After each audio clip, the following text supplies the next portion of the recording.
नमस्कार, मैं हूं नीलू। तो इस वक्त मिडिल ईस्ट में लगातार हालात दिन पर दिन बदलते जा रहे हैं, बिगड़ते जा रहे हैं और स्थितियां कुछ बेहतर दिखाई नहीं दे रही है। कल भी जिस तरह से हमने बात की कि हो सकता है रूस जो है वो इजराइल और अमेरिका पर हमला करे, और इसी बीच एक और बड़ी खबर सामने आ रही है, वो अमेरिका से जुड़ी हुई है। उसके B-2 बॉम्बर की मूवमेंट दिखाई दी है। अब ये मूवमेंट कहां के लिए है, किस तरफ इसने उड़ान भरी है, आखिर इसे लेकर इतनी बातें क्यों हो रही है, चर्चाओं का बाजार इतना गर्म क्यों है, बातचीत करने के लिए मयंक मेरे साथ जुड़ गए हैं। मयंक, कल हमने देखा था कि किस तरह से एक सिस्टम देने पर इजराइल के यूक्रेन को रूस ने अब आके तरेर ली है। अब एक और खबर आ रही है कि जो अमेरिका का B-2 बॉम्बर है उसकी कुछ मूवमेंट दर्ज की गई है। कहां पर, किस तरह से, और इसको इतने इस तरह से क्यों लिया जा रहा है कि हो सकता है कि ये जो B-2 बॉम्बर है ये कुछ बड़ा करने के फिराक में। देखिए, हम सबसे पहले आपको एक खबर दे रहे हैं, सबसे एक्सक्लूसिव खबर दे रहे हैं। हमने पिछली बार जब ईरान पर हमला हुआ था तब आपको बताया था कि 48 घंटे में हमला हो सकता है, और हमला हो गया था। अब आज हम आपको जो खबर दे रहे हैं, सबसे एक्सक्लूसिव खबर, अमेरिका से 2 B-2 बॉम्बर्स रवाना हुए हैं मिडिल ईस्ट की तरफ। देखिए, बड़ी खबर, B-2 बॉम्बर्स वो फ्लाइंग जेट्स हैं जिससे अमेरिका ने ईरान के न्यूक्लियर पावर प्लांट्स पर हमले किए थे। ये वो फाइटर जेट्स हैं जिससे इस्फहान, नतांज और फोर्दो पर अमेरिका ने हमले किए थे। बीती रात को 2 B-2 बॉम्बर्स अमेरिका के मेनलैंड से रवाना हुए और वो मिडिल ईस्ट की तरफ बढ़ने लगे। जैसे ही ये खबर आई कि B-2 बॉम्बर्स निकले हैं, ये खबर ईरान तक पहुंच गई। अब ये खबर ईरान तक कैसे पहुंची? या तो सैटेलाइट, ऑब्वियसली सैटेलाइट के थ्रू पहुंची है कि सैटेलाइट जो है वो B-2 बॉम्बर्स, कई तरह इस तरह की खबरें होती हैं कि B-2 बॉम्बर्स को सैटेलाइट नहीं पकड़ पाते, लेकिन कई सारे एडवांस जो सैटेलाइट्स हैं वो इसको ट्रैक भी कर लेते हैं, ऐसी जानकारी है। जो भी हुआ हो, या तो रशिया ने हेल्प करी या चाइना ने हेल्प करी, बट ये खबर ईरान तक पहुंच चुकी थी कि 2 B-2 बॉम्बर्स रवाना है। और बीती रात ईरान की पूरी आर्मी, एयरफोर्स, मिसाइल सब अलर्ट मोड पे कर दिया गया है। ईरान में बड़ी जंग की तैयारी शुरू हो गई है। ईरान की तरफ से यह माना जा रहा है कि कभी भी अमेरिका और इजराइल की तरफ से हमले हो सकते हैं। देखिए, जो खबर है पहले एक बार बताएं। At least 2 B-2 spirit bombers have left the US mainland and headed to the Atlantic alongside the massive buildup of American fighter jet in the Middle East. देखिए, अमेरिका ने मिडिल ईस्ट में जितने अपने फाइटर जेट्स हैं उनका बड़ा movement शुरू कर दिया है, और अब ये B-2 बॉम्बर्स भी मिडिल ईस्ट की तरफ, अटलांटिक होते हुए मिडिल ईस्ट की तरफ बढ़ रहे हैं। अभी ये किस जगह पर इन्हें रखा गया है ये अभी साफ नहीं है।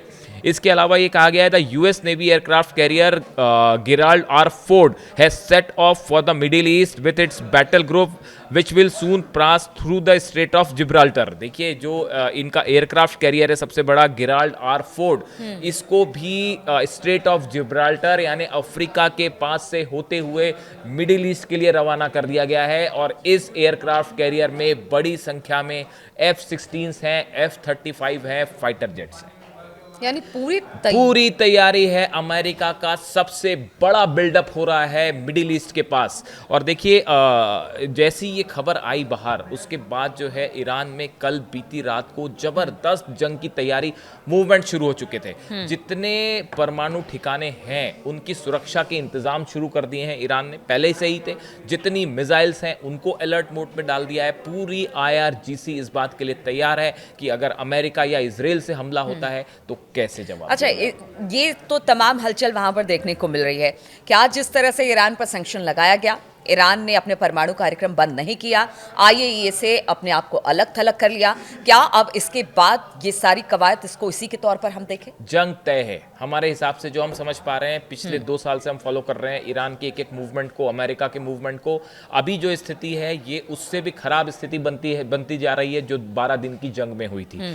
देखिए, ईरान का जिस दिन ईरान ने ICBM टेस्ट किया था, इंटरकॉन्टिनेंटल बैलिस्टिक मिसाइल का ही टेस्ट था वो, अब इसमें कोई शक नहीं है किसी को। वो ICBM टेस्ट करना ईरान के ऊपर स्नैपबैक सैंक्शंस लगाना, ईरान ने कहा हम अपना परमाणु कार्यक्रम किसी सूरत में नहीं रोकेंगे, ईरान नहीं झुकेगा, ये बात तो तय है। ईरान किसी के दबाव में नहीं आएगा, ना अमेरिका के दबाव में आना है। दबाव में ही तो था ईरान, आना होता दबाव में तो आप पहले आ गए होते। तो खामेनेई साहब जो है उनकी तरफ से मैसेज साफ है कि साहब ईरान किसी सूरत में नहीं झुकेगा, और आपकी शर्तें जो है, अगर आप शर्त लगा के बात करोगे तो बात नहीं होगी, अगर आप 1 to 1 इक्वल लेवल पे बात करेंगे तो बात होगी। तो जो संदेश ईरान की तरफ से आए हैं, उनके राष्ट्रपति के बयान, ईरान के खामेनेई साहब के जो बयान आए हैं, उनके विदेश मंत्री के बयान है, इससे एक बात तो साफ है कि ईरान ने ये मन बना लिया है कि भाई हमें अपना यूरेनियम एनरिचमेंट जारी रखना है, इलेक्ट्रिसिटी की हमारी जो जरूरतें हैं उस कार्यक्रम को जारी रखेंगे और हम दबाव में नहीं आएंगे। दूसरी बात, हम अपना मिसाइल कार्यक्रम नहीं रोकेंगे।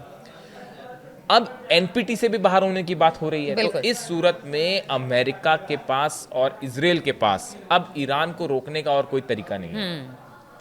देखिए, जितनी शर्तें लगनी थी, 6 दौर की बातचीत हो रही थी, यूरोप के साथ कोशिश हुई, सब कुछ हो गया, अब सब सैंक्शंस भी लगा दिए गए। तमाम दुनिया भर के सैंक्शंस ईरान के ऊपर लगे हुए हैं। ईरान ने कहा ठीक है, जो उनके विदेश मंत्री अब्बास अराक्ची साहब का बयान आया कि ठीक है, जो सैंक्शंस लगे हैं हम उसका सामना करेंगे और बहुत कोई नुकसान नहीं होगा, ज़्यादा जितना बताया जा रहा है उतना ईरान को नुकसान नहीं होगा। यानी ईरान देखिए इस बात के लिए तैयार है कि अगर अब जंग भी करनी पड़े तो की जाएगी। बिल्कुल। और हमने देखा पीछे यूएन में जब नेतन्याहू बोलने के लिए आए तो उसके बाद बहुत सारे कंट्रीज के जो राजनीति थे वहां से उठ के चले गए। और इसके बाद जो भाषण नेतन्याहू का था, उन्होंने साफ तौर से कहा कि देखिए मिडिल ईस्ट में अगर हालात बिगड़ेंगे, अगर परमाणु परीक्षण ईरान की तरफ से कर लिया जाता है और हम इनसिक्योर है, हमारी सिक्योरिटी की सुरक्षा कौन करेगा, तो हमें किसी की परवाह नहीं है।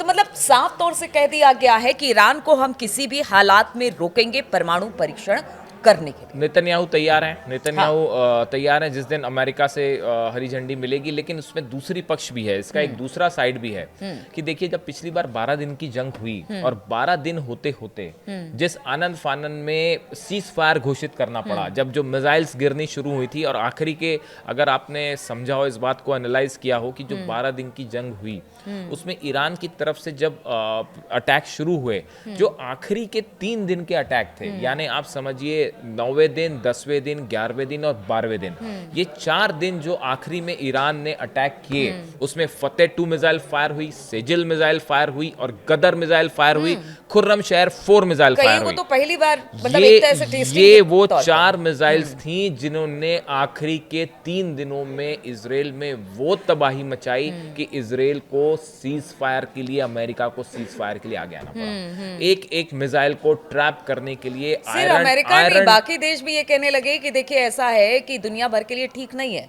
अगर इसी तरह से युद्ध आगे बढ़ा तो। आयरन डोम की कई मिसाइल्स फायर करनी पड़ रही थी ईरान की एक मिसाइल को रोकने के लिए, और उसमें अरबों डॉलर का खर्चा हो रहा था। बात नंबर 1। बात नंबर 2, ईरान ने जो आखिरी में हाइपरसोनिक मिसाइल्स फायर की, उसमें कई मिसाइल्स ऐसी थी जो पहली बार यूज की गई थी, जो आप कह रहे हो।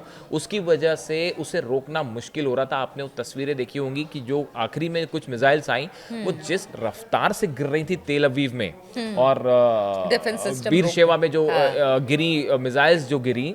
अब आप देखिए, कहीं का अगर किसी जगह का न्यूक्लियर रिसर्च सेंटर है या इंस्टीट्यूट है, आईटी इंस्टीट्यूट है, आईटी पार्क है इजराइल का, अगर यहाँ पे मिसाइल्स गिर रही हैं और डिफेंस सिस्टम उसको नहीं रोक पा रहा है, तो आप सोचिए कि वो मिसाइल्स कितनी एक्यूरेट और कितनी पावरफुल होंगी। थार्ड लगा हुआ था अमेरिका का डिफेंस सिस्टम, पेट्रियट लगा हुआ था, आयरन डोम लगा हुआ था, एरो लगा हुआ, 4 सिस्टम लगे थे। दुनिया का सबसे एडवांस सिस्टम इजराइल के पास। अच्छा, और इस 12 दिन के युद्ध के बाद जो तैयारी इसके बाद ईरान ने की है वो और खतरनाक। उसकी तो आप समझिए, हम आपको अपने अलग अलग वीडियो में ब्रीफ करते रहते हैं। देखिए, इंटरकॉन्टिनेंटल बैलिस्टिक मिसाइल का टेस्ट होना, ये कहना ईरान का कि हमने जो अपनी नई मिसाइल टेस्ट की है, बताया जाता है उसमें एआई टेक्नोलॉजी का इस्तेमाल किया गया है। उधर नॉर्थ कोरिया जो है वो कह रहा है हम अपनी नई मिसाइल टेस्ट कर रहे हैं जिसमें एआई लगा हुआ है। ये क्या मतलब है? पुतिन ने बात करी है, किम जोंग उन से पुतिन ने बात करी है, चाइना से पुतिन ने बात करी है, खामेनेई साहब से। ऐसी खबरें हैं कि एक बड़ी तैयारी है रूस की, चाइना की, ईरान की और नॉर्थ कोरिया की। अब बात सिर्फ ईरान तक सीमित नहीं है, बात रशिया, जैसा आपने शुरू में कहा कि रूस और अमेरिका के बीच में भी संबंध तेजी से बिगड़ रहे हैं। और जैसी ये बात आई, अमेरिका ने कहा कि हम लॉन्ग रेंज मिसाइल देंगे यूक्रेन को। उसके बाद इजराइल ने जो अपनी डिफेंस सिस्टम पेट्रियट दे दिया यूक्रेन को। उसके बाद पुतिन बेहद नाराज है। पुतिन हर चीज पे नजर रखे हुए हैं, खामेनेई साहब से वो संपर्क में है। और अब देखिए, अब वो जंग नहीं होगी 12 दिन वाली।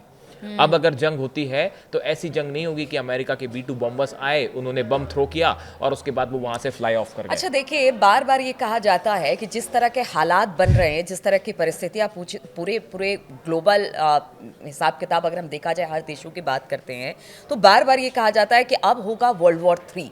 हालांकि देखिए, इसमें सभी का नुकसान है, कोई भी नहीं चाहता कि इस तरह से एक बार फिर से वर्ल्ड वॉर 3 की तरफ आगे बढ़े, लेकिन परिस्थिति जिस तरह से बन रही है, आगे जो देखने को मिल रहा है कि दो खेमों में दुनिया बंट गई है, उससे इस तरह की चर्चाओं को हवा मिलती है। देखिए, ये तो बात है ही। कल रात की जो हमने बात की कि ईरान में जो कल रात को सिचुएशन थी, उसके बाद जो खबरें सामने आई, Iranian arm forces and IRGC are on high alert.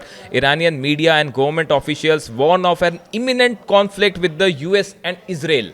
ये कल खबरें प्रिवेल कर रही थी सब जगह, जिसमें ये कहा गया कि जैसे ही ये बात खबर आई कि B2 बॉम्बर्स ने टेक ऑफ किया है। अब पहली बात तो ये खबर बाहर आना अपने आप में जो है वो ईरान की इंटेलिजेंस को शो करता है कि कैसे बाहर आए।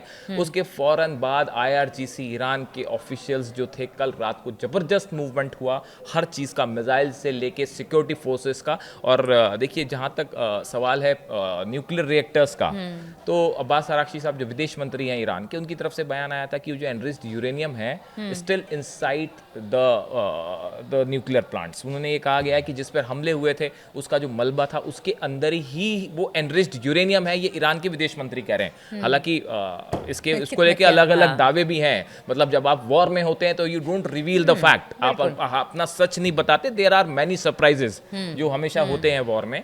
तो अब अगर ये है, तो अगर अब B2 बॉम्बर्स फिर से फ्लाई कर रहे हैं और ईरान की तरफ बढ़ते हैं, तो अब ये B2 बॉम्बर्स से क्या होने वाला है? क्या उन्हीं प्लांट्स को फिर से नुकसान पहुंचाया जाएगा?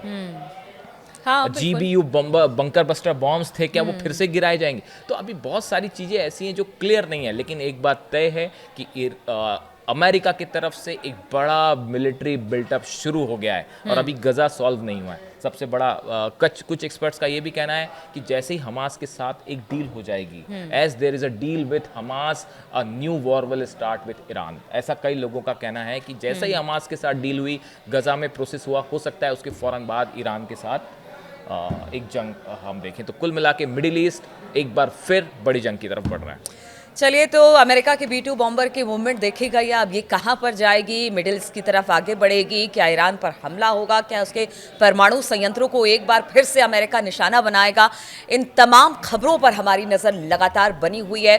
बहुत तेज़ी के साथ हालात बदल रहे हैं। आप इसको लेकर क्या सोचते हैं? अपनी राय हमें ज़रूर भेजें, हमें आपके कमेंट का इंतज़ार रहता है। फिलहाल बहुत बहुत शुक्रिया आप सभी का हमारे साथ इस चर्चा में शामिल होने का। Thank you.